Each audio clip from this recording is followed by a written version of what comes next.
ये सबको जय मसीह की।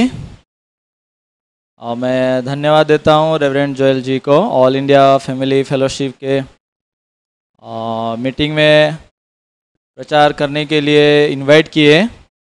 वैसे जैसा ये लॉकडाउन हुआ है, हम सोशल मीडिया से आपस में जुड़ने लगे हैं, और जैसा आप सब जानते हैं अभी का हालत तो बहुत ही है। दूसरा कोरोना का काल का जो है ये परिस्थिति, ये माहौल बहुत ही ख़राब हुआ है।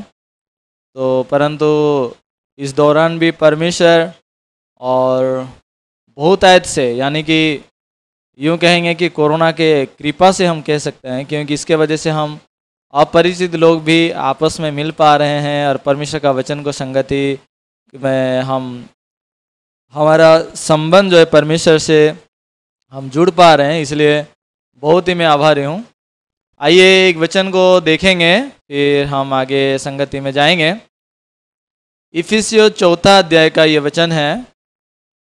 अगर आप बाइबल में खोल के देखेंगे तो नया नियम का ये पुस्तक है, एक चिट्ठी है प्रेरित पौलुस की। इफिसियों उसका 4 अध्याय,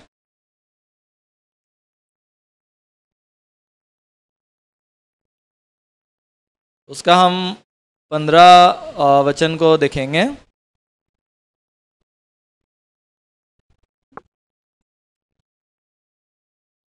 मैं स्क्रीन पे दिखा रहा हूँ, आप साथ में देख सकते हैं। वरन प्रेम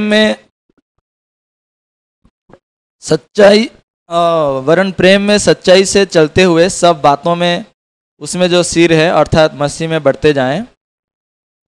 लेकिन यहाँ इंग्लिश में कुछ अलग प्रकार का लिखा है, मतलब यहाँ लिखा है कि but speaking the truth in love करके कह रहा है, may grow up in all things into him who is the head, Christ। तो वरन प्रेम में सच्चाई हम बोलते जाएं, और ताकि हम बढ़ने लगे किसमें? मसीह में, जो हमारा सिर है। तो ये 15 वचन में जब हम देखते हैं, ये वचन कहता है कि मसीह में हम प्रेम में सच्चाई को बोलें करके बाइबल कह रहा है। तो इसी वचन को लेकर आज मैं संगति करना चाहता हूं। बाइबल में हमारा एक संबंध है मसीह के साथ, लेकिन अनेक समय में शैतान इस बात को भुला देता है और हम भी धोखा खा जाते हैं। इसलिए ये परमेश्वर का जो संबंध है हमारे साथ, उसको भूल कर हम शैतान के चिंता में चले जाते हैं। और उस समय वचन को सुनते तो हैं ज़रूर, लेकिन ऐसा नहीं कि हमेशा वचन का ही जो स्थिर हृदय हमारे हृदय में रहता है। मैं मसीह परिवार से जन्म होके बाइबल को सीखता रहा, लेकिन मेरा दैनंदिन जीवन में मैं देखा कि कैसे मैं गिरता था, फिर उठने की कोशिश करता था। तो इन बातों को लेके मैं सोचता था कि मेरा विश्वास में कमी है, इसलिए मैं बार बार गिरा हूँ, इसलिए मैं विश्वास में मजबूत बनना चाहिए करके बहुत विश्वासी बनने के लिए बाइबल पढ़ना चाहिए, प्रार्थना करना चाहिए। इस प्रकार होके मैं बहुत कोशिश करता था, लेकिन कैसे मेरा संबंध परमेश्वर से अच्छा बनेगा उसके बारे में मैं कभी ध्यान नहीं दे पा रहा था। विशेष करके बाइबल में हम जब देखते हैं, बाइबल में इस रिलेशनशिप जो है हमारा परमेश्वर के साथ और हमारा, इसके बारे में बहुत साफ रीति से कहा गया है। जैसा इफिसियों का हमने वो वचन को देखा था, जिसमें कहा जाता है कि वो मसीह, वो सिर है हमारा। तो उसके साथ हमारा क्या संबंध है, कैसे संबंध है?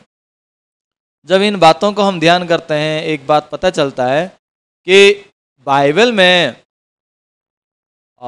जो भी वचनों को हम देखेंगे, हर एक वचन का अपना अपना जोड़ा है। जैसा बाइबल में लिखा गया है 2 तीमुथियुस 3 का 16 वचन में कि संपूर्ण पवित्र शास्त्र परमेश्वर की प्रेरणा से रचा गया है और उपदेश और समझाने और सुधारने और धार्मिकता की शिक्षा के लिए लाभदायक है।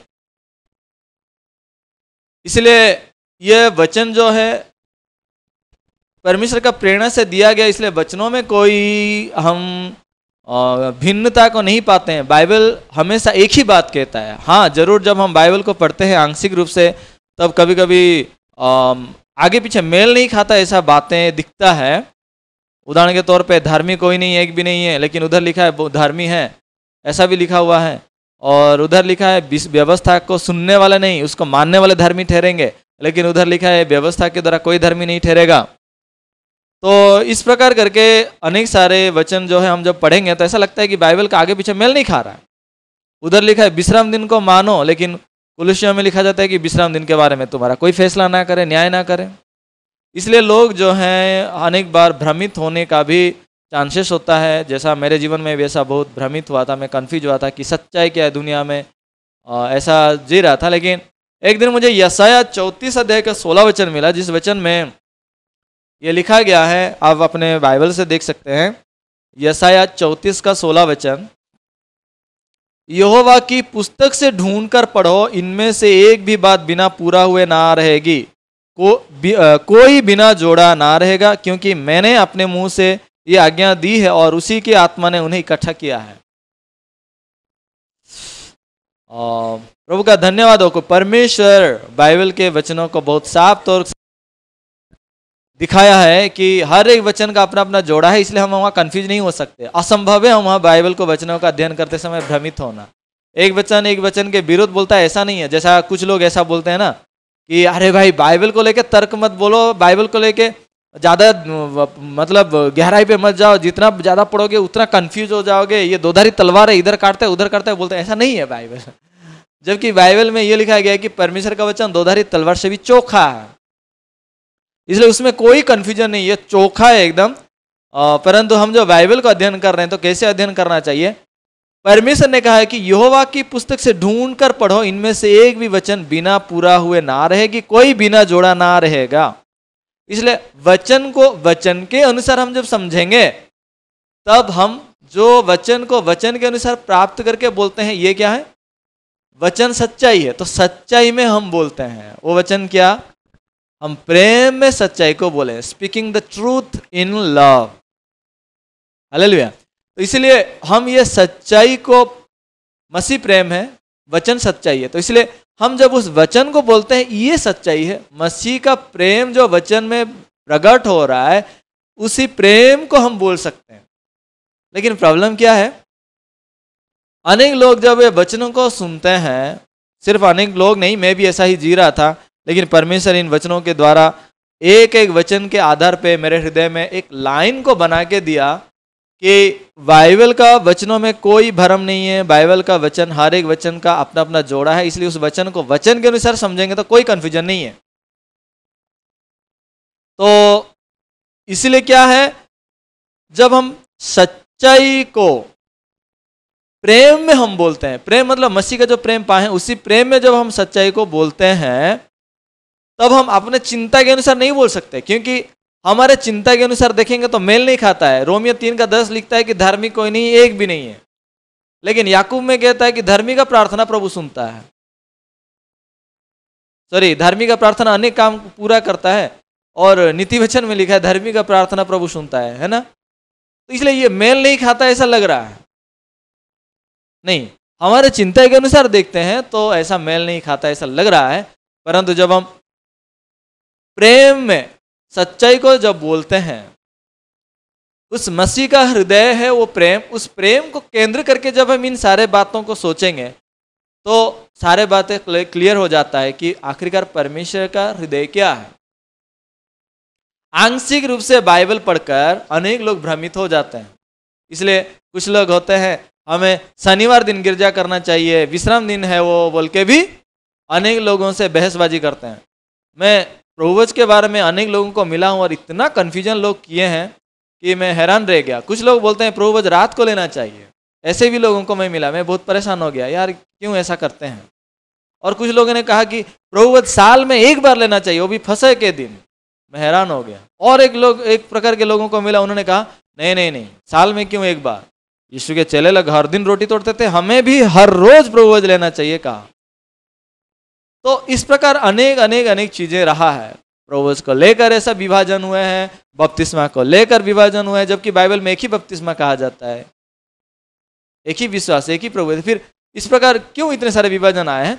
लोग अपने चिंता को वचन में ऊपर रखें, वचन के ऊपर रखे हैं अपने चिंता को, इसलिए वचन को एक तरफ पढ़ रहे हैं लेकिन अपने चिंता को ही बोल रहे हैं। वो प्रेम में नहीं बोल रहे, अपने चिंता में बोल रहे हैं। इसीलिए ऐसा मनुष्य के अंदर भले बुरे का ज्ञान कभी भी केवल वचन को बोलने नहीं देता। इसलिए प्रेरित पौलुस यहां क्या कहा है? हम प्रेम में सत्य को बोले, speaking the truth in love, ऐसा कह रहा। वास्तविक रूप से प्रॉब्लम क्या होता है कि सच्चाई बाइबल जो है वचन, ये कभी नहीं बदला है। चलिए एक उदाहरण के तौर पे, अभी ये पास का समय है लेकिन मैं यीशु का जन्म की कहानी में आपको कह देता हूं। जब यीशु जन्म हुए थे तब पूरब देश से कई ज्योतिषी लोग आए थे यीशु को देखने के लिए, क्योंकि उन्होंने उसका तारा को वो गणना करके जाना था और ये महाराजाओं का राजा जन्म लिया है, प्रभुओं का प्रभु जन्म लिया, उसको हम मिलने जाएंगे करके उन्होंने बहुत दूर सफर करके आया। कैसे उन्होंने सफर करके आया था? तारा को देख देख के आया था। मेरे प्रियो, उन्होंने तारे को देख देख के आए थे।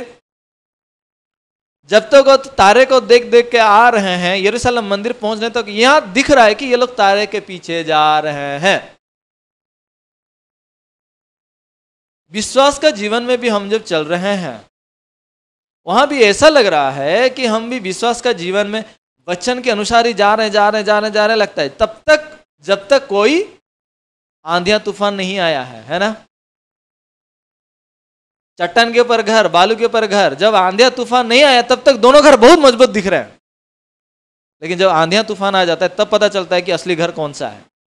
उसी प्रकार हमारे जीवन में भी हम बाइबल को लेकर जी रहे हैं, प्रार्थना कर रहे हैं, उपवास रख रहे हैं, दान दशमांश दे रहे हैं, सब कुछ कर रहे हैं। बाहरी रूप से लोग देखेंगे तो हाँ ये विश्वासी है भाई बोलेंगे, लेकिन जब तक कोई ऐसा परमेश्वर का वचन से न्याय नहीं आया है तब तक आंधिया तूफान क्या था? न्याय था ना।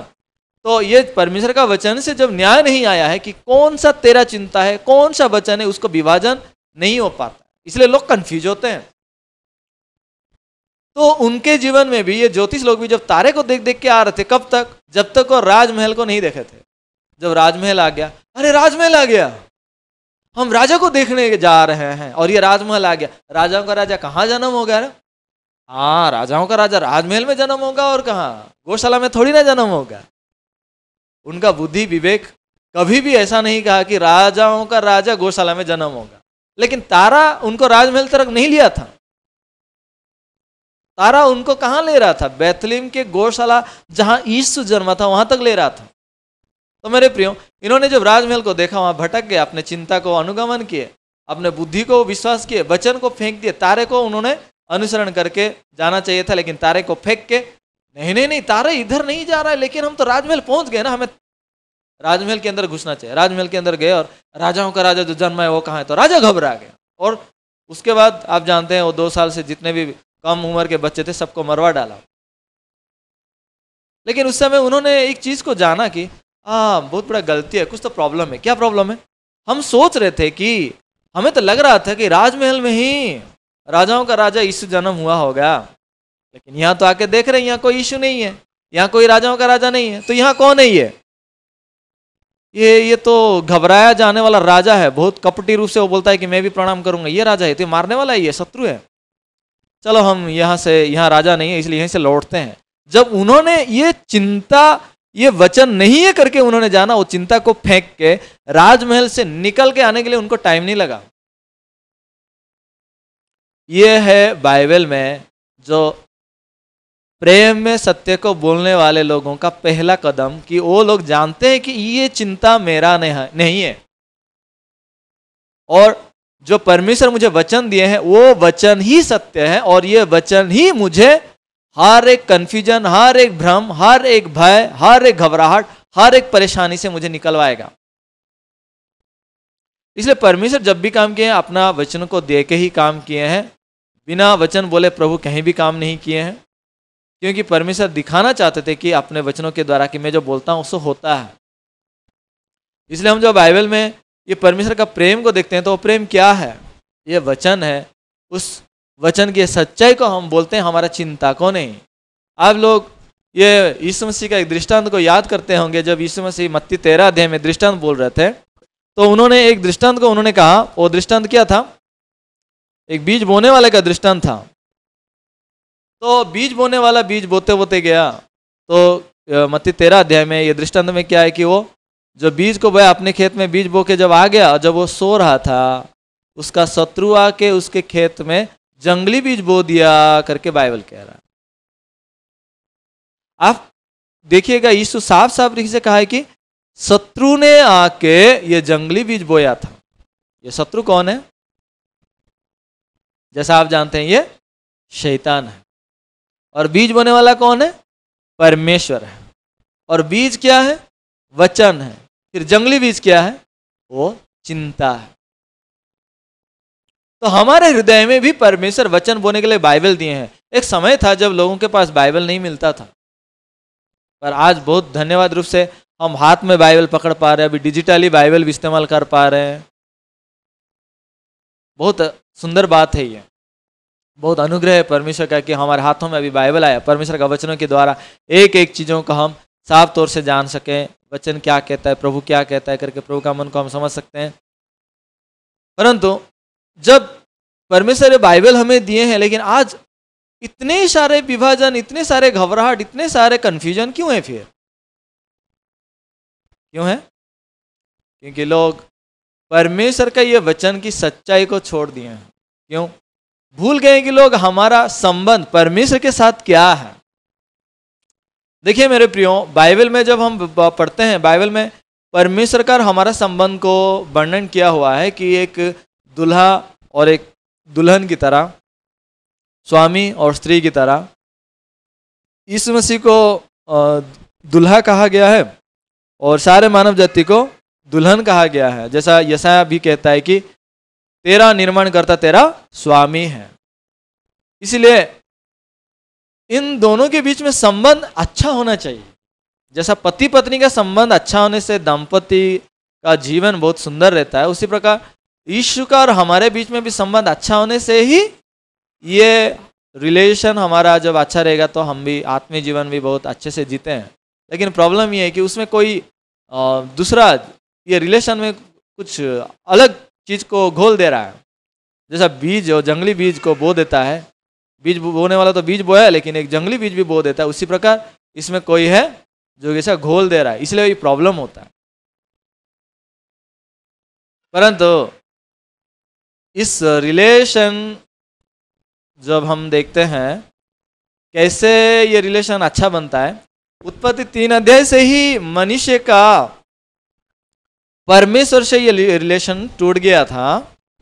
तो उस रिलेशन को ठीक कौन कर सकता है? केवल एक ही मात्र यीशु मसीह ही है जो ये रिलेशन को ठीक कर सकता है। क्योंकि आप जो बाइबल को पढ़ेंगे, बाइबल में हर एक स्त्री से जन्मे हुए मनुष्य पापी हैं, लेकिन यीशु मसीह वो कुंवारी मारिया से जन्मे थे, और वो स्त्री से जन्मे हुए हम ऐसा नहीं कह सकते हैं उनको, क्योंकि कुंवारी और स्त्री में अंतर होता है। लेकिन गलातियों में भले लिखा गया कि स्त्री से जन्मा करके, क्योंकि मनुष्य के रूप से भी कई सारे समय में समझाने के लिए ऐसा स्त्री करके शब्द इस्तेमाल किया गया है। परंतु यीशु मसीह जो निष्पाप होकर जन्मे थे, जैसा पहला पत्रस 2 अध्याय उसका 22 वचन में हम जब देखते हैं, ये वचन साफ साफ रीति से कहता है, पहला पत्रस और 2 अध्याय उसका 22 वचन है। आप लोग यहाँ हिंदी में भी पढ़ सकते हैं। ना तो उसने पाप किया और ना उसके मुंह से छल की कोई बात निकली। यीशु मसीह कोई पाप नहीं किया था और उसमें कोई छल की बात नहीं थी। तो एक ही है जो यीशु मसीह जिसने कोई पाप नहीं किया था। इसलिए ये पाप को समाधान करने का जो अधिकार है और सामर्थ्य और क्षमता जिसको हम कहेंगे, वो सिर्फ यीशु के पास। और ये हमारे बीच में जो संबंध था वो जो बिगड़ गया था उत्पत्ति 3 अध्याय में, तो उसे ठीक करने का केवल जिम्मेदारी यीशु के पास है। लेकिन प्रॉब्लम ये है कि मैं भले ही चर्च जा रहा था लंबे समय से, लेकिन मेरा पाप को समाधान करने के लिए मुझे कुछ करना है करके मैं चाहता था। इसलिए मुझे क्या करना है? मुझे उपवास करना है। मुझे क्या करना है? मुझे बाइबल पढ़ना है। ये बाइबल पढ़ना, उपवास प्रार्थना करना, ये बुरा है करके मैं नहीं कह रहा हूं ये, लेकिन मैं कहना चाहता हूं कि इन चीजों से हमारा धार्मिकता को कुछ बोनस नहीं मिल रहा है।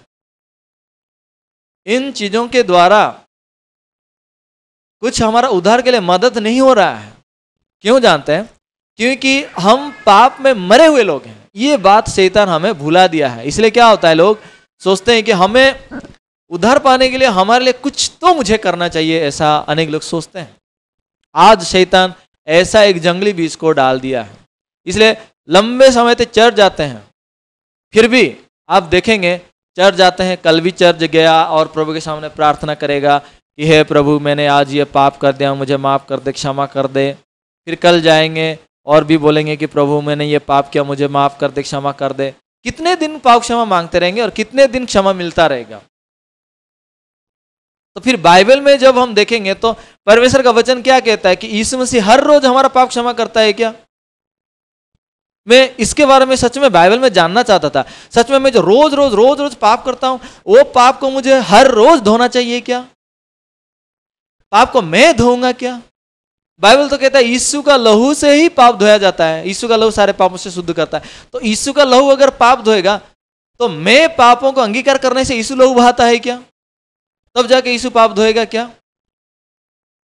यीशु 2000 साल पहले आया था, तो मैं आज अंगीकार करने से यीशु लहू बहाएगा तब ना मेरा पाप यीशु का लहू से धोया जाएगा। तो इससे क्या संबंध होता है? इसलिए मैं बाइबल को जब छानबीन करके ढूंढ रहा था कि एक्चुअली बात क्या है, परमेश्वर का वचन क्या कहता है। क्योंकि मैं जब अपने चिंता के अनुसार देखता हूं, मेरी चिंता में तो ऐसा लगता है कि मैं तो रोज रोज पाप कर रहा हूं। आज भी मैं किसी को गुस्सा कर दिया, आज भी मैं किसी को गाली बक दिया मन में। ऐसा नहीं कि मैं आज गाली बकूंगा करके घर से निकल कर जाता हूं। कभी कभी आप गाड़ी चलाते हैं, कभी लोग डिपर नहीं मारते हैं, साइड नहीं देते हैं, तब कैसा लगता है आपको? थैंक यू, साइड नहीं दिया। ऐसा तो नहीं होते हैं, है ना? आप नहीं जानते, लेकिन कुछ तो एक फोर्स से हमें एक जानवर बन जाते हैं वहां, है ना? उस समय मैं भूल जाता हूं कि सच में मैं पास्टर हूं क्या? मैं बोल नहीं सकता है कि आप लोग समझ रहे हैं ना, इसलिए बोलने की जरूरत नहीं है। तो बहुत गंदी गंदी गाली भी निकल जाते, तब तो सोचता हूं छी रे, मैं क्या, क्यों ऐसा है? उस समय शैतान आके क्या बोलता है? तू पाप किया है, तू पापी है। तो फिर इस पाप के लिए यीशु फिर से धोने के लिए लहू बहाना पड़ेगा क्या?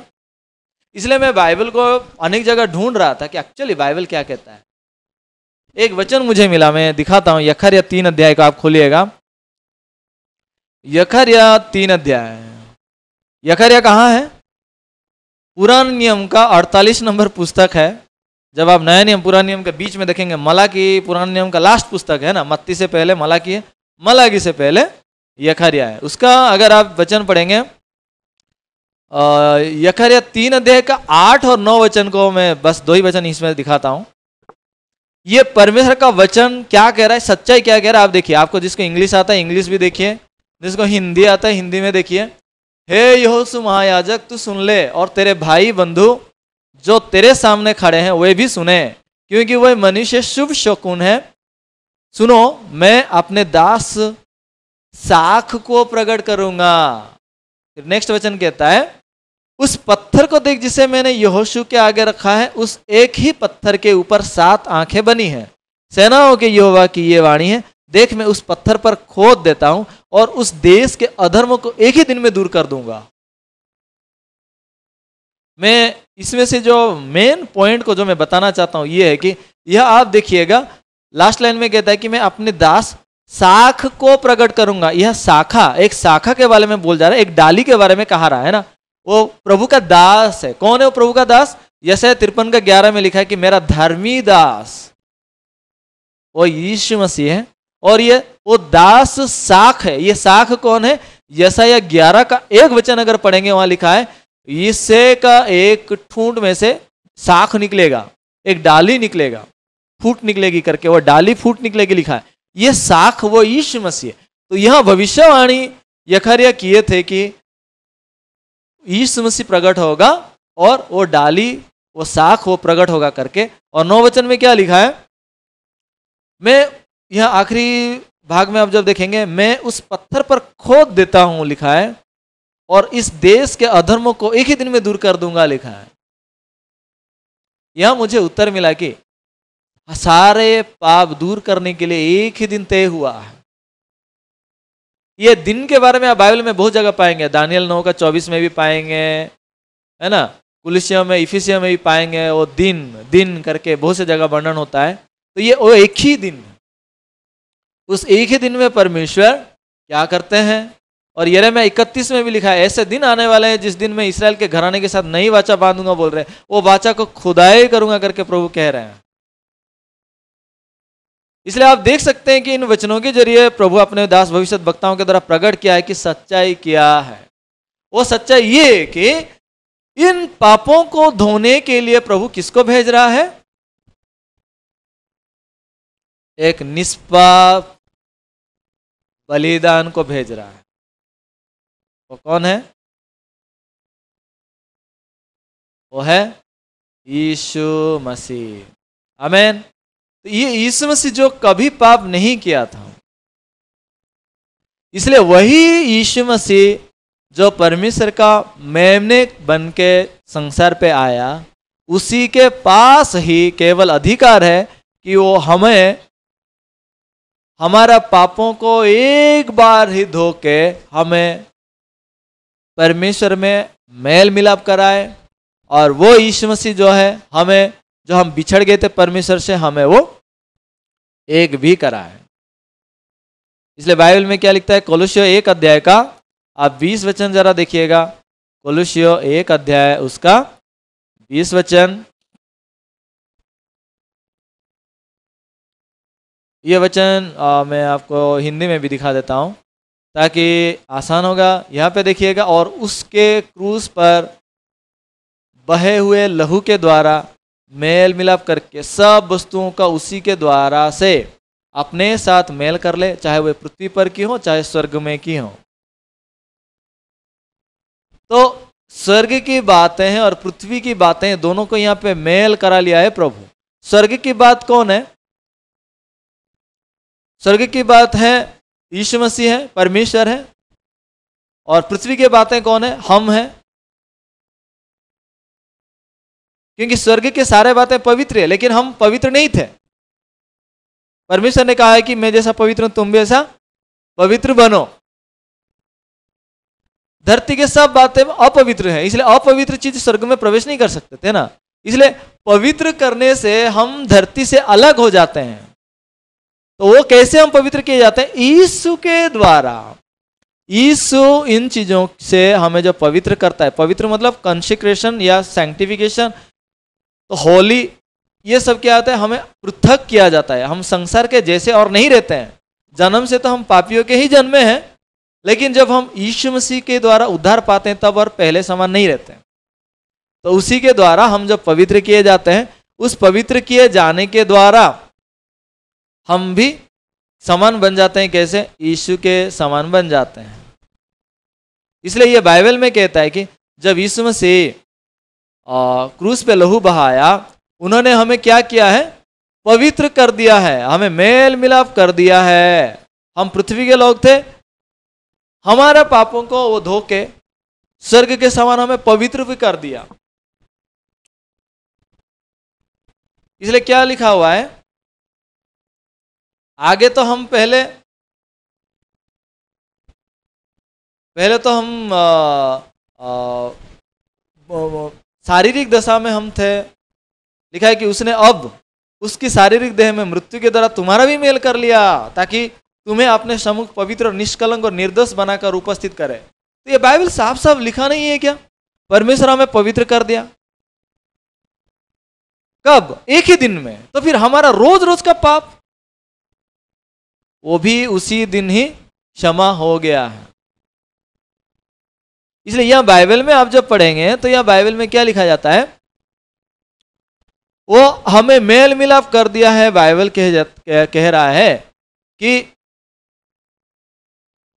उसी के शारीरिक देह में मृत्यु के द्वारा, यीशु मसीह जब क्रूस पे मर गया ना, सिर्फ मरा नहीं है, वो लहू बहाया है, उसके द्वारा हमारे पापों को धो के वो क्या क्या है? हमें प्रभु के सामने, अपने सामने, वो प्रभु के दृष्टि में हमें पवित्र किया है, निष्कलंक किया है, निर्दोष बनाया है और हमें उसी प्रकार उपस्थित भी किया है उसी एक ही दिन। आमीन। इसलिए ये वचन हमें साफ साफ रीति से बता रहा है कि प्रभु कैसे अपने लहू के द्वारा वो हमें पवित्र कर दिया है। ये बाइबल में साफ साफ नहीं लिखा है क्या हम एक दिन हम दूर में थे, शारीरिक देह में थे, हम शारीरिक देह में मृत्यु में थे। तो ये हम एक समय में मृत्यु में थे। कब? जब हम यीशु का क्रूस पे मरे नहीं थे और यीशु को मिले नहीं थे। लेकिन यीशु आने के बाद उस समय आ गया है, उस घड़ी आ गया है जब हम प्रभु के सामने निर्दोष हो गए, निष्कलंक हो गए और अभी हम परमेश्वर के साथ एक हो गए। अभी हम अकेले नहीं हुए हैं। हम जब पाप में थे तब हम मारे गए थे। मतलब हमें उद्धार पाने के लिए हमें कुछ करने की जरूरत नहीं है, क्योंकि आप देखिए बाइबल साफ साफ लिखा है कि मनुष्य व्यवस्था के कर्म से धर्मी नहीं ठहर सकता, क्योंकि मनुष्य तो पाप में ही जन्मा है। हम अनुग्रह से पापी बने हैं ना। आदम के एक ही जन के पाप के कारण हम भी पापी बने। तो जो आदम के कारण हम पापी बने, तो हम कैसे हम परमेश्वर के सामने हमारे कर्मों से हम धर्मी ठहरेंगे? इसलिए हमें भी धर्मी ठहरने के लिए अनुग्रह ही जरूरत था। अनुग्रह मतलब क्या है? मैं कुछ नहीं किया, यीशु काम किया है। इसलिए यीशु के काम पे जब हम संपूर्ण रूप से भरोसा रखते हैं, उसमें हमारा कोई काम जुड़ा नहीं है मेरे प्रियो, हमारा कोई काम जुड़ा नहीं है। क्योंकि यीशु मसीह भी जब हमें धार्मिकता देने के लिए संसार में आया था, तो उन्होंने क्या कर दिया है? वो हमें जो हम पहले दूर थे, पाप के कारण मरे हुए थे, उन्हें एक कराने के लिए यीशु मसीह जो क्रूस पे बलिदान दिया है, उसने क्या कर दिया है? हम मसीह यीशु में। इफिसियों 2:13 ये पढ़िएगा। मैं क्या कहना चाहता हूं ना, प्रेम में सच्चाई क्या है, प्रेम और ये सच्चाई क्या है, उसको बोलना चाहता हूं मैं। कि इफिसियों 2:13 को हम जब देख रहे हैं, ये वचन साफ तौर पे कह रहा है, पर अब मसीह यीशु में तुम जो पहले दूर थे, मसीह के लहू के द्वारा निकट हो गए। पहले करके एक समय है भाइयों, पहले करके एक समय है। कौन सा पहले? यीशु मसीह को मिलने से पहले हम दूर थे। अभी कहां है? पर अब करके लिखा है। एक पहले का समय है और अब है। हम पहले जो मसीह में दूर थे, पर अब क्या हुआ है? यीशु मसीह में, यीशु के लहू के द्वारा हम, पढ़िए आगे, निकट हो गए हैं, है ना। तो अभी हम मसीह में जो पहले दूर थे, अभी हम निकट हो गए हैं। क्यों? क्योंकि वही मतलब यीशु मसीह है, वही हमारा मेल है, जिसने दोनों को एक कर लिया और अलग करने वाली दीवार को जो बीच में थी ढा दिया है। अलग करने वाला जो दीवार था उसको मसीह ने ढा दिया है। ये कब की बात लिखा है? हम पहले थे। पहले मतलब यीशु को मिलने से पहले ना। और अभी मतलब क्या है? जब यीशु मसीह क्रूस पे मारा गया। अभी मतलब आज का दिन नहीं है, अभी मतलब वो दिन है जिस दिन परमेश्वर बोला था मैं एक ही दिन में सारे पापों को मैं खत्म कर दूंगा। यखरिया 3:9 में कहा था ना परमेश्वर कि मैं सारे पापों को उसी दिन खत्म कर दूंगा। वो दिन है अब। देखो, अब तो यीशु नहीं मर रहा है, फिर अब कैसे होगा ये? यीशु तो 2000 साल पहले मरा था ना। मेरे प्रियो, हम समय के दुनिया में आजकल आप ऐसे हम हिसाब करते हैं, लेकिन अनंतकालीन दुनिया जो होता है ना, परमेश्वर का वचन, उसमें सारे बातें अभी बोल के लिखा गया है, क्योंकि वो अनंत दुनिया है। उसमें परमेश्वर का योजना मैं करूंगा वो भी अभी हुआ है, मैं किया हूं वो भी अभी है। इसलिए सारे बाइबल को जब हम कुल मिला के जब देखते हैं, उत्पत्ति से प्रकाशित वाक्य तक, उनके सारे भविष्यवाणी जो पूरा होते हुए हम देखेंगे, उसमें ये अब करके वो समय है जिस दिन, जिस पल में हमारा सारे पाप पूरे रीति से धोए गए, तब हमारा मेल मिलाप भी हो गया। इसलिए ये इफिसियों का जो हम दूसरा अध्याय का 13-14 पढ़ रहे थे, वहां पे वो पहले और अब करके लिखा जाता है। अब मतलब जब यीशु मसीह क्रूस पे मारा गया, कैसे? अपने लहू के द्वारा हम भी प्रभु के सामने निकट आ गए। मतलब अभी देखिएगा, निकट कैसे आए हैं लिखा है जानते हैं? पाप को रख के, पाप के साथ हम यीशु के निकट हुए, ऐसा नहीं लिखा है। यीशु जब निष्कलंक करके हमारा पापों को धो दिया, तब हम यीशु के निकट आ गए, प्रभु के निकट आ गए बोले हैं। आमीन। ये पॉइंट को ध्यान दीजिएगा कि वो हमें निष्कलंक करके अपने साथ मेल मिलाप कर लिया है, लिखा है। इसलिए मसीह के साथ आने के लिए, प्रभु के पास आने के लिए क्या चाहिए? पाप से उद्धार, वो भी सिद्ध रूप से पवित्र और धर्मी के रूप में। परमेश्वर के सामने हम निष्कलंक, निर्दोष, पवित्र, धर्मी, सिद्ध रूप से हम जब उद्धार पाते हैं, तब जाके हम प्रभु के, मसीह के निकट होते हैं। इसलिए इस बात को लेके कभी उलझे हुए मत सोचिए कि हाँ मेरे अंदर पाप है और मैं प्रभु के साथ हूँ। कभी नहीं हो सकता। ऐसे कुछ लोग भी बोलते हैं मैं पवित्र आत्मा को पाया हूँ। आपके अंदर पाप है? हाँ पाप है, और पाप भी और पवित्र आत्मा भी रहेगा क्या? ये नामुमकिन है, ये संभव नहीं है ना। बाइबल साफ साफ लिखा है कि प्रभु हमें कैसे प्रभु के निकट किया है, यीशु के द्वारा उद्धार करके हमें निष्कलंक किया है, हमें पवित्र किया है, धर्मी किया है। उसके उसी समय हम प्रभु के निकट आ गए। हम पहले दूर थे, लेकिन अभी हम दूर नहीं है। मसीह जब हमें पापों से उद्धार कर लिया है, तब हम यीशु मसीह के द्वारा उद्धार पाके धर्मी होने के कारण हम मसीह के निकट हो चुके हैं। क्योंकि देखिए स्वर्ग पवित्र है और हमें भी परमेश्वर पवित्र बना के प्रभु के निकट कर दिया है। इसलिए मेरे प्रियो, यीशु मसीह का विश्वास ये बड़ा हियाब है। ये नरक को डर डर के जीने वाला जीवन नहीं है, हियाब के साथ जीने का जीवन है। इसे लोग घमंड कहें तो कहें, लेकिन मैं घमंड करूंगा तो क्रूस पे घमंड करूंगा। उस क्रूस के कारण मैं आज बोल सकता हूं कि मैं धर्मी, उस लहू के कारण मैं बोल सकता हूं कि मैं निष्कलंक हूं। नहीं तो यीशु के लहू के बिना खोट ही खोट भरा है मुझ में, है कि नहीं? यशायाह 1:15 में जैसा प्रभु कहता है ना, अब उनका हाथ में लहू है, लहू है। और 6 में भी लिखा जाता है कि उनका कोड़ के घाव पूरा जो कभी बंधा नहीं गया, जो नमी नहीं किया गया है। इस प्रकार मतलब बहुत ही मतलब गंदगी से भरा हुआ जैसा प्रभु दिख रहा है। लेकिन जब मसीह का यीशु आया, मसीह का लहू बहाया गया, मसीह यीशु का जब आना हुआ, उसके द्वारा क्या हुआ है, ये है सच्चाई, ये है परमेश्वर का बीज। लेकिन शैतान जंगली बीज बो देता है, और क्या है? वो है विवेक के द्वारा, भले बुरे ज्ञान के द्वारा। तू देख, अपने आप को देख, कुछ भी नहीं बदला है ना। इसलिए तुझे अपने पापों का भी धोने के लिए अभी और कुछ करना चाहिए। अपने पापों को धोने के लिए क्या करेंगे भाई और बहनों? प्रभु कैसे न्याय करते हैं? हम हमारा पापों को धोने से, हम कुछ करने से प्रभु हमें धर्मी बोलता है क्या? यीशु के कामों को देख के हमें धर्मी बोलता है? लोग नहीं जानते, इसलिए क्या कहते हैं? अपने कर्मों से बंधे हुए हैं। हम इन दिनों में गलातियों का पुस्तक जब अध्ययन कर रहे हैं, वहां भी प्रेरित पौलुस ये कह रहे हैं ना, वो लोग कैसे व्यवस्था के कर्मों में गिर गए, इसलिए प्रेरित पौलुस उनको डांट रहे हैं। वो मसीह का अनुग्रह को तुच्छ मान के वो गए हैं। मैं आपको एक उदाहरण बताता हूं। निर्गमन 12 अध्याय में हम जाते हैं, वहां क्या है? फसह का पर्व है ना। फसह का पर्व के समय जब प्रभु ने न्याय कर रहे हैं, क्या बोले थे? फसह का मेमना का लहू को लगाना है द्वार के अलंगों पर और चौखट पर, और मैं जब उस लहू को देखूंगा। प्रभु क्या न्याय कर रहे हैं? लहू को देखूंगा बोल रहे हैं, लहू। और लहू को जब देखूंगा, उस घर में पहले उठा की मृत्यु नहीं होगी, और मैं उस घर में पार होके आगे चला जाऊंगा। मतलब आगे जिस घर में लहू नहीं लगा है उनके ऊपर मृत्यु आएगा। और लहू लगना चाहिए। लेकिन आप ध्यान दीजिएगा, लहू कहां कहां लगने को कहा गया था? चौखट पे और अलंगों पे। चौखट का नहीं, मतलब अलंगों पे और सिरे पे, है ना। चौखट का 4 भाग होता है, सिरे भी होता है और नीचे भी होता है, और अलंग भी होता है, दोनों। लेकिन वहां पे लहू लगाने के लिए अलंग, दोनों अलंगों और सिरे पर 3 जगह लहू लगाया। चौथा जगह जो है नीचे, वहां पे नहीं लगाया। क्यों?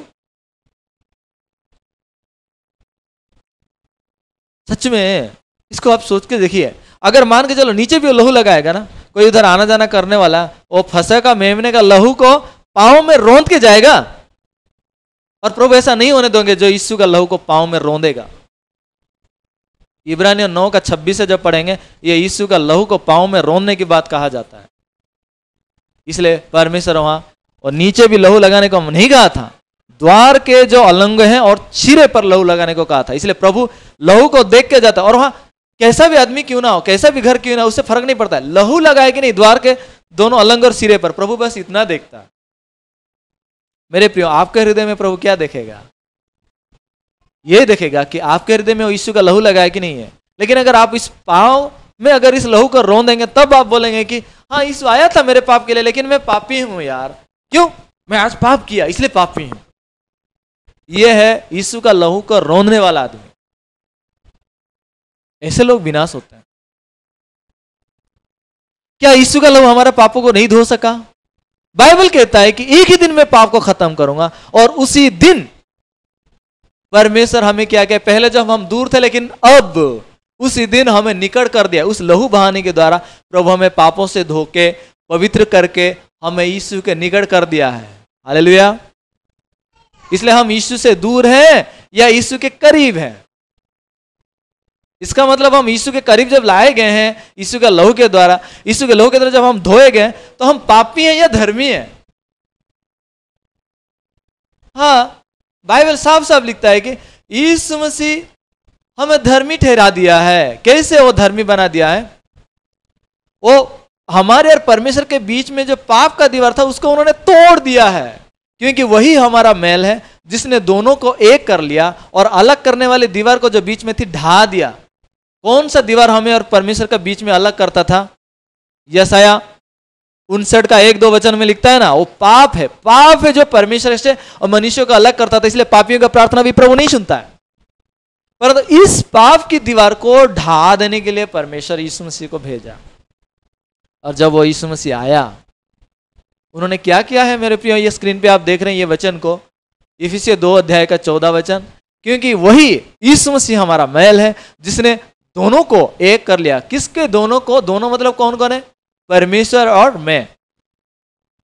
हम जो उत्पत्ति 3 अध्याय में परमेश्वर से बिछड़े हुए थे, हमें दोनों को उन्होंने एक कर लिया और अलग करने वाली वो दीवार जो है वो पाप को ढा दिया है। अभी पाप का समस्या है बोल के कौन कह रहा है? अभी हमारे पास पाप है बोल के कौन कह रहा है? बाइबल कह रहा है कि हमारे पास पाप है बोल के। ये है जंगली बीज, शैतान का बोया हुआ बीज है, जो चिंता को लेके लोग आज भी अनेक लोग बोलते हैं कि हम पापी हैं, प्रभु मुझे क्षमा करो, मुझे क्षमा करो। फिर हमारा पाप को धोने के लिए क्या यीशु मसीह दोबारा लहू बहाने के लिए थोड़ी ना आएगा? उन्होंने तो एक ही दिन हमारा पापों को क्षमा कर दिया। ये मत सोचिए कि हम ये कह रहे हैं कि हम पाप करते रहें। ये नॉनसेंस बात है। हम बोलेंगे पाप करे रहो या मत करे रहो, उसका कोई मतलब नहीं है ना। जब हम नहीं बोले थे तब भी लोग पाप किए हैं, इसलिए उसका कोई मतलब नहीं है। ऐसा कुछ लोग हमारे ऊपर इल्जाम लगाते हैं। प्रेरित पौलुस के ऊपर भी ऐसा इल्जाम लगाया गया था, ठीक है। इसलिए ये कोई नई बात नहीं है, लेकिन हम ये कह रहे हैं कि मसीह यीशु के द्वारा अनुग्रह से उद्धार पाए हैं हम। इसलिए उस अनुग्रह को और यीशु के लहू को तुच्छ मत मानिए ना। बाइबल साफ तौर से कह रहा है कि यीशु मसीह लहू बहा के हमारा और परमेश्वर के बीच में जो पाप का दीवार था उन्होंने उसे तोड़ डाला है कि नहीं?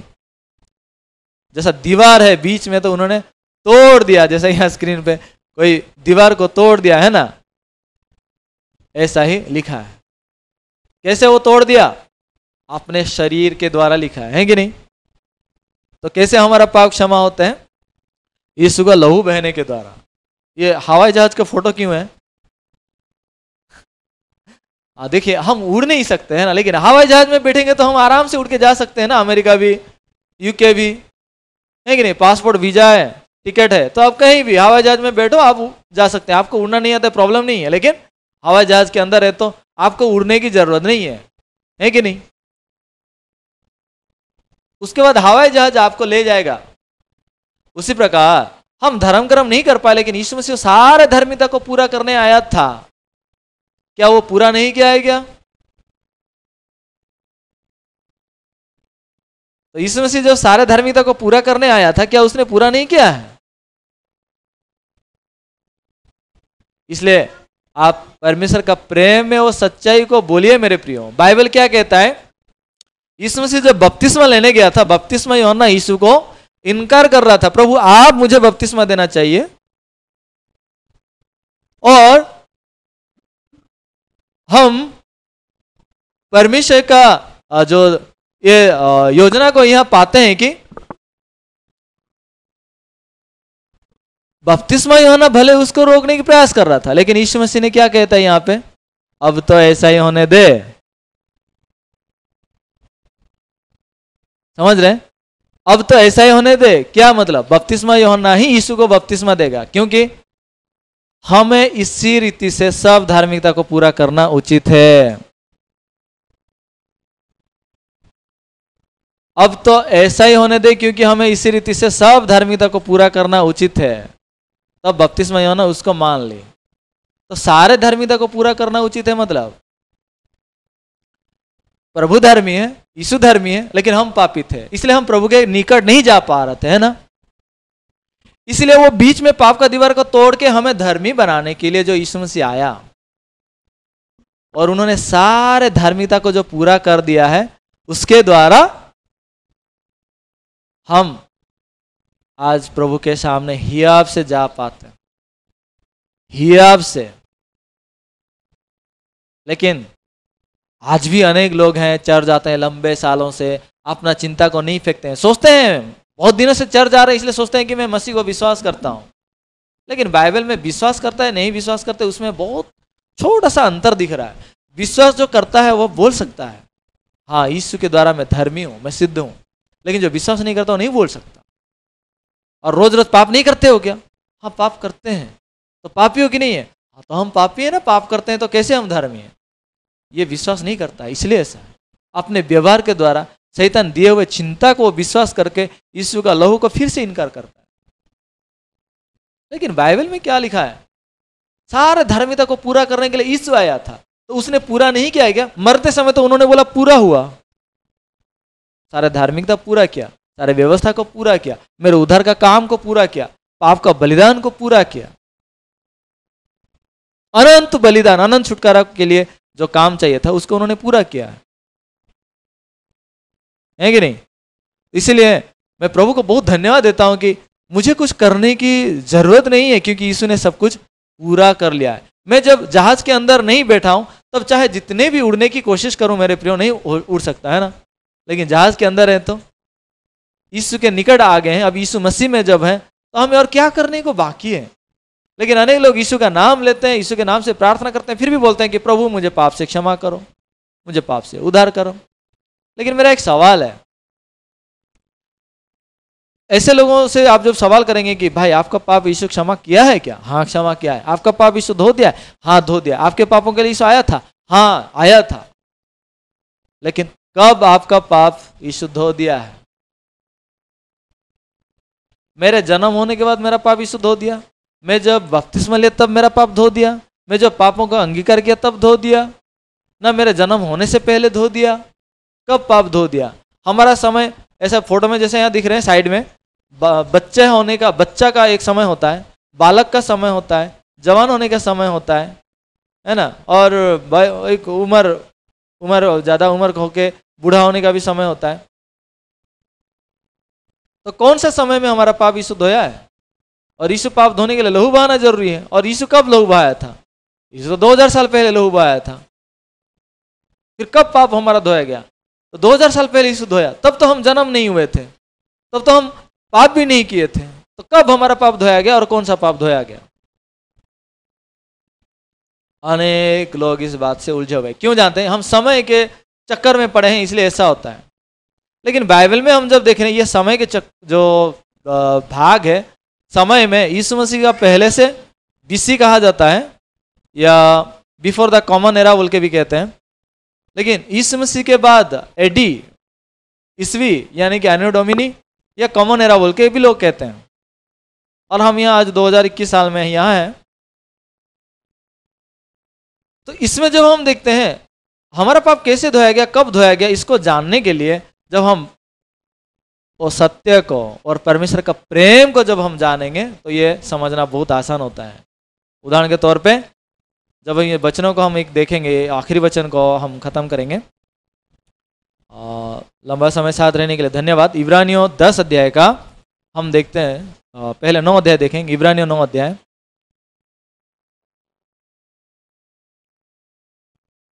इब्रानियों 9 अध्याय उसका 12 वचन, पहले 11 से देख रहे हैं। मसीह जब आया था उन्होंने क्या किया है? परंतु जब मसीह आने वाली अच्छी अच्छी वस्तुओं का महायाजक होकर आया, तो उसने और भी बड़े और सिद्ध तंबू से होकर जो हाथ का बनाया हुआ नहीं, अर्थात इस सृष्टि का नहीं, और बकरों और बछड़ों के लहू के द्वारा नहीं, पर अपने ही लहू के द्वारा एक ही बार पवित्र स्थान में प्रवेश किया और अनंत छुटकारा प्राप्त किया। मेरे प्रिय, साफ साफ दोनों तंबू के बारे में यहाँ लिखा है। एक तंबू जो हाथ से बनाया हुआ है और एक तंबू जो मनुष्य के हाथ से बनाया हुआ नहीं है। एक तंबू ये सृष्टि का है और एक तंबू ये सृष्टि का नहीं है। एक तंबू ये सृष्टि का क्या है, वो समय का दुनिया का है, जो आज यरूशलेम मंदिर उसके स्वरूप में बनाया गया है, और एक मंदिर जो है वो स्वर्ग में है, वो अनंत तंबू है, अनंत मंदिर है। वो यीशु मसीह जब आया था वो महायाजक होकर तो आया था, लेकिन वो यरूशलेम मंदिर में महायाजक नहीं था, वो सृष्टि का तंबू में नहीं था, लेकिन कहाँ पे था, अनंत तंबू का था। और उसने बकरों और बछड़ों का लहू नहीं लिया है उस अनंत तंबू में, अपने ही लहू को लिया। क्यों? क्योंकि पाप क्षमा जो उन्होंने पाप क्षमा के लिए जो लहू बहाया है वो समय का दुनिया के लिए नहीं था, उन्होंने अनंत दुनिया के लिए, अनंत काल के लिए। मतलब हम जो समय के दुनिया में जी रहे, हम भी उस अनंत काल के एक अंश ही हैं। तो हमारा भी सारे पापों को जन्म से मृत्यु तक धोने के लिए उन्होंने छुटकारा प्राप्त कर लिया है। कुछ लोग इस बात को गलत समझकर क्या बोलते हैं, हाँ ईश्वर अगर सर्वदा के लिए हमारा पाप क्षमा कर दिया है, सब पाप को ले गया, तो हम पाप करते रहे, ऐसा पूछते हैं। वो लोग कभी उद्धार नहीं पाए हैं, वो लोग कभी यीशु को विश्वास नहीं किए हैं, कभी मन नहीं फिराए हैं, वो पापी कभी नहीं बने हैं। इसलिए क्या है, वो पाप क्या है नहीं समझने के कारण ऐसी बात बोलते हैं। पाप एक इंसान को नरक ले सकता है, पाप एक इंसान को परमेश्वर से अलगाव किया है, लेकिन इस सच्चाई को न जानते हुए वो लोग इस प्रकार को सवालें करते हैं। लेकिन हम जो वचनों को देखते हैं, प्रभु हमें कितना तरस खाया, हम जो विनाश होके मरने वाले थे, ऐसे लोगों को परमेश्वर दया दिखाया और वो हमें अनंत काल के लिए छुटकारा दिया है। इसलिए आप जब यीशु मसीह का बलिदान को, उद्धार को आप देखते हैं, तो ये एक वचन है जो कोई भी मनुष्य का चिंता विवेक से परे है। लेकिन इस वचनों को अगर हमारा भले बुरे ज्ञान से बाहर जाके हम देखते हैं वचनों के द्वारा, तो ये सच्चाई है, ये परमेश्वर का वचन है जो साफ तौर पे कहता है कि यीशु का लहू ही हमें सारे पापों से शुद्ध किया है, वो भी अनंत काल के लिए। ये है परमेश्वर का प्रेम में सच्चाई को बोलना। लेकिन लोग अपने चिंता को बोलते हैं और उसको सच्चाई मानते हैं। वचन सच्चाई है, इसलिए आइए हम अपने चिंता को ना बोलें, हमारे विवेक में द्वारा जो हमें सही गलत लग रहा है उसको ना बोलें, परमेश्वर का वचन क्या कह रहा है उसको बोलें। फिर से मैं याद दिलाना चाहता हूँ ये वचन को, वरन प्रेम में सच्चाई से चलते हुए सब बातों में उसमें जो सिर है अर्थात मसीह में बढ़ते जाएं। यानी कि यह एक बात छूट गया है कि प्रेम में सच्चाई बोले और सच्चाई को बोलते हुए हम सब बातों में हम बढ़ते जाएंगे। आत्मा में बढ़ने के लिए पहले ये प्रेम प्रभु का चाहिए, और उस वचन को ही हम बोल के जब जिएंगे तो हमारे अंदर चिंता काम नहीं करेगा, बल्कि वचन का विश्वासी हमें आत्मा में और सामर्थ्य में अगुवाई करेगा। मैं आशा करता हूँ आपके जीवन में आप आगे को चिंता को नहीं बोलें, वचन क्या कहता है उसको ही बोलेंगे। कौन सा वचन में प्रभु आपको कहा है कि आप पापी हैं? मुझे नहीं लगता है कि कोई वचन में प्रभु कहा है कि आप पापी हैं। हाँ, हम आदम के द्वारा पापी थे, परंतु अब नहीं, जब यीशु मसीह हमें उद्धार कर दिया और हम उसको विश्वास करने के द्वारा और अब पापी नहीं रहे। इसलिए बाइबल में साफ तौर से ये उद्धार की बात और ये सच्चाई को, परमेश्वर का प्रेम को प्रकट किया हुआ है, और इसलिए परमेश्वर का प्रेम को आप अन्यथा ना लें। इसलिए प्रभु का महिमा करें उस सच्चाई को बोल के। सारे महिमा आदर प्रभु का हो। धन्यवाद देता हूँ परमेश्वर इस प्रकार मूल्यवान सुसमाचार को भी आज भी शाम को आपके साथ साझा करने के लिए बहुत बहुत धन्यवाद हो। आप अगर इस सुसमाचार को, वचन को सुने हैं और सच में हृदय में विश्वास करते हैं कि यीशु का लहू के द्वारा हम धर्मी हैं, तो प्रभु का महिमा के लिए अपना हाथ को उठा के प्रभु का महिमा दे।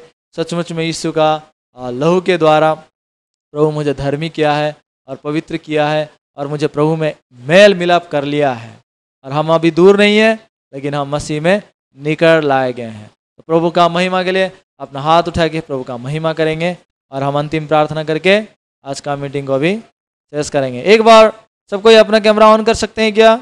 ये मेमोरी के लिए एक फ़ोटो हम लेंगे, स्क्रीनशॉट फ़ोटो। हमारा जो आजकल ऑनलाइन फ़ोटो मतलब क्या है, स्क्रीनशॉट ही होता है। 1 मिनट, मेरा स्क्रीनशॉट को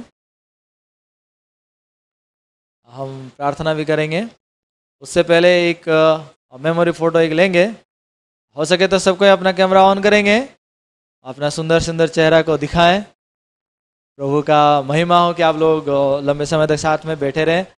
और मैं भी बहुत धन्यवादित हूँ और बहुत खुश हूँ कि आप लोगों के साथ ये वचनों को और मूल्यवान परमेश्वर का प्रेम और इस सत्य को साझा कर पाया।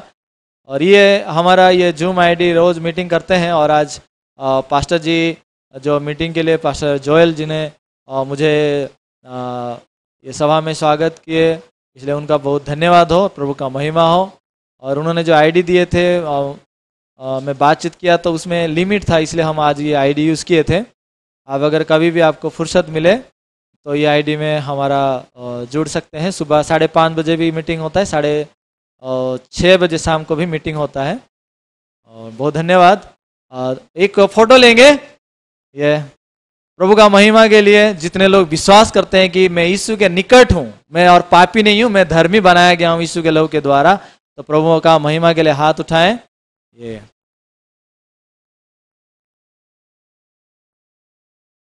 ये मैं एक फ़ोटो लेता हूँ तब तक। Thank you. आइए प्रार्थना करते हैं और संदेश को यहीं ख़त्म करूँगा। हमारे मूल्यवान पवित्र स्वर्गीय पिता परमेश्वर, धन्यवाद देते हैं। आपका महान प्रेम और दया इतना रहा कि आपने एकलौता पुत्र को प्रभु भेजा। और हम जो परमेश्वर आपसे दूर हुए थे पाप के कारण, और हमारे बीच में जो पाप का दीवार था उसको तोड़ के यीशु मसीह अपने लहू के द्वारा, अपने देह के बलिदान से परमेश्वर उस पाप का दीवार को तोड़ के हमें पवित्र किया, निष्कलंक किया, परमेश्वर के सामने हमें परमेश्वर उपस्थित करने के लिए और धर्मी ठहराया। इसलिए धन्यवाद देते हैं जो परमेश्वर सारे धार्मिकता को पूरा करने के लिए आया था, और परमेश्वर उस बलिदान के द्वारा अनंत छुटकारा प्राप्त किया है, अनंत काल के लिए हमें छुटकारा दिया। इसलिए महिमा करते हैं उस प्रभु यीशु को। प्रभु इस मूल्यवान सुसमाचार को परमेश्वर प्रकट करने भी दिया, और परमेश्वर ये ऑल इंडिया जो फैमिली फेलोशिप के जरिए परमेश्वर आज यहाँ एकत्रित हो पाए। परमेश्वर इन सबों को आशीष दें। परमेश्वर जितने भी आज भी ये सुसमाचार को सुन के आपने हृदय में विश्वास को पाए, ये धार्मिकता की, ये सच्चाई की, उनको भी परमेश्वर आगे को ये मूल्यवान सुसमाचार में और भी आगे वचनों की संगति से और बढ़ने दें। और परमेश्वर ये सुसमाचार को जगत के अंत तक, यीशु आने तक परमेश्वर हम प्रचार करने पाए। इसलिए हमारे हृदय में भी शक्ति सामर्थ्य के साथ अगुवाई करना। सारे महिमा दर आपको है पिता, और प्रार्थना विनती तो सुनाए करके धन्यवाद देते हैं। और परमेश्वर हर एक भाई बहनों को तेरे हाथों में सौंपते हैं, तेरे आत्मा के द्वारा वो आगे को भी जीने पाए और प्रेम में सच्चाई को बोलते हुए वो जीने पाए। प्रभु हमारा हृदय से निकलने वाले भले बुरे ज्ञान परमेश्वर हमारा नहीं है, वो शैतान का वो अन्य बीज है पिता, वो एक शत्रु का वो बीज है पिता। इसलिए परमेश्वर उन सारे चीज़ों को जो कोई जानता है कि ये शैतान का है, वो उसको फेंकता है और उसी को परमेश्वर उसी से अलग होके और परमेश्वर का वचन को बोलता है। हमारे हृदय में परमेश्वर ये प्रभेद को दिया और पवित्र आत्मा के द्वारा, इसलिए धन्यवाद देते हैं। सारे महिमा दर आपको देकर हमारे उद्धार करता है ना श्री प्रभु यीशु मसीह नाम से हम दुआ करते हैं, आमीन। धन्यवाद। वर्तमान पास्टर जोएल जी को माइक देता हूँ।